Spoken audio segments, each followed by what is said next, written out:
We are going to give a presentation of using logic-label finite state machines with ROS. What are logic-label finite state machines? They are state machines that can run concurrently but with a very clear sequential schedule. They promote an approach of concurrency of readers and writers that does not need explicit synchronization. And therefore communication between nodes is using messages of two kinds. Some of them are control messages and some of the others are status messages. Middleware is incredibly common nowadays in the Internet of Things and in robotics. By far the most dominant middleware for robotics is now ROS. ROS is extremely popular, adopted nowadays by many manufacturers, as they don't have to focus on the software, they focus on the hardware. Because of its architecture, there are some aspects of production systems of ROS that are extremely delicate. Because of that, there's serious concern about some response time and real-time applications based on ROS.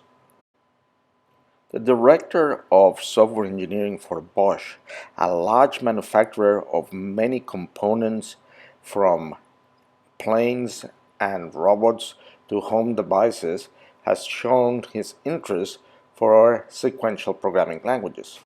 So what about UML's state charts, the most common tool for modeling behavior? The issue here is that state charts are inherently event-driven. Transitions are labeled by events, and so it implies uncontrolled concurrency. In logic-labeled finite state machines, only guards are allowed to be labeling transitions. That is, everything that labels a transition must be a Boolean expression. So machines are running sequentially, always the code that is in a state, and occasionally they ask a question, which is the question that labels that transition, and if the transition evaluates to true, then execution continues in the target state of the transition. Machines are always running, they're not waiting for an event to happen. So you can imagine robotic soccer, something like I attack for a bit, and then I check my transitions to see if anything is true. If one of them is true, I move on and continue executing the code in the target state. So in this introductory example, we start from the initial state labeled by the bullseye, and we check if the Boolean variable state finish is true. If it's false, we pass or turn to another machine. If it's true, we move on to the state getUp and execute the code in getUp. This machine, every state starts a sophisticated complex motion, and until that motion completes, the variable state completed is not set to true.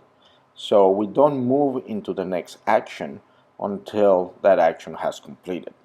The scheduler LLFSM of state machines provided for ROS enables any C++ code in the states and enables any complicated Boolean expression or procedure to be labeling the transitions.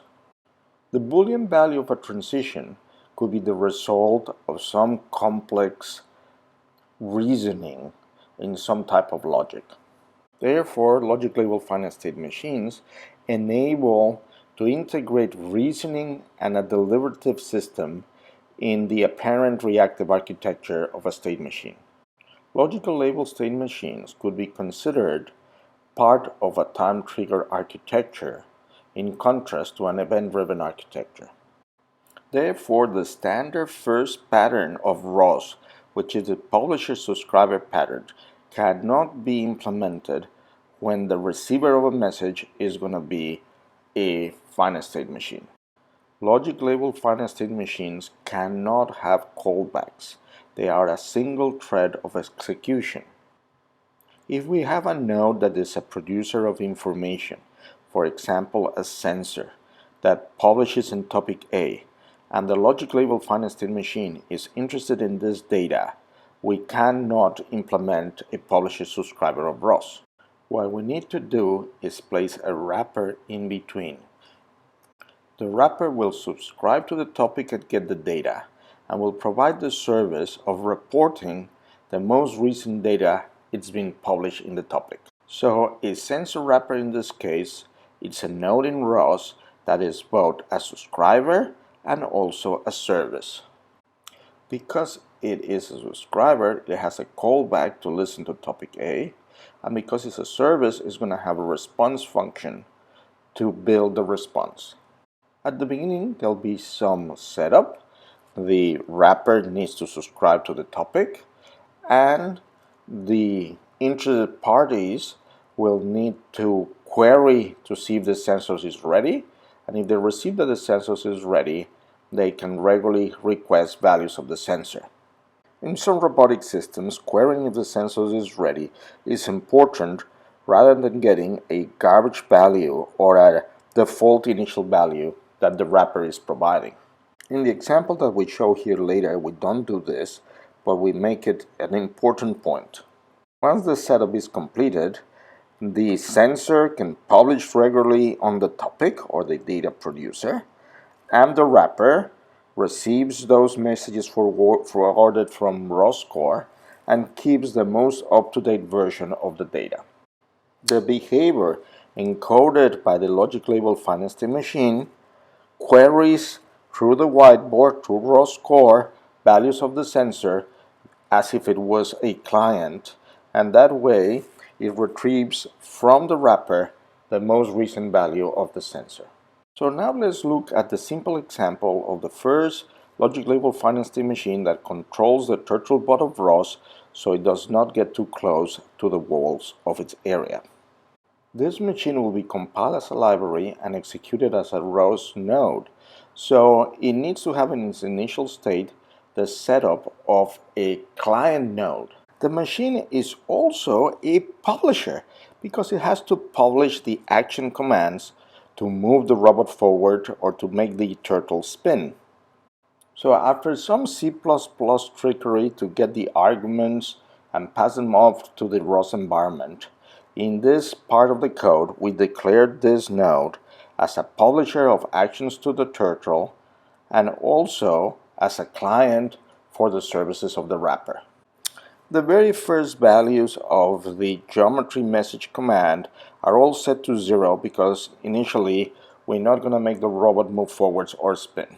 Now we move to the pattern where we make the client call in a transition in order to retrieve the values of the distance to the walls. The client call is placed in a transition because in ROS, until we don't get a return true, we are stuck here in this blocking call.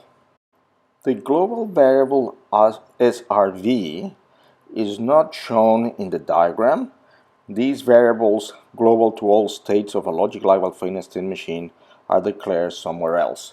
They have to be declared the same way as we declare other variables using the types of ROS. If ROS returns to us a true value from a client code and at least 1,000 milliseconds have happened, we move to the next state.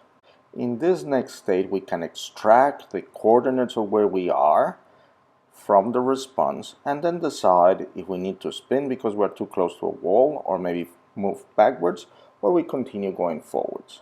So remember, the sensor wrapper has a callback to record those values published by the sensor and has a response function to build a response for the finite state machine.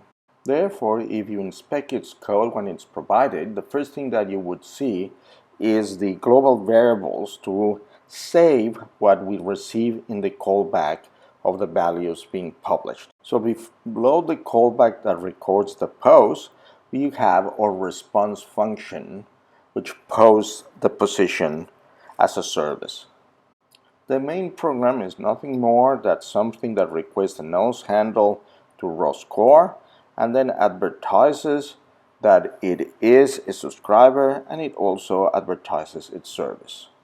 The behavior of a robot is organized therefore as a conceptual cycle where several concurrent logic label finite state machines are running on one side of a whiteboard, and whenever they need a value from a sensor, They use the whiteboard to request it, although it most likely comes from a wrapper who's listening and recording what the sensors produce.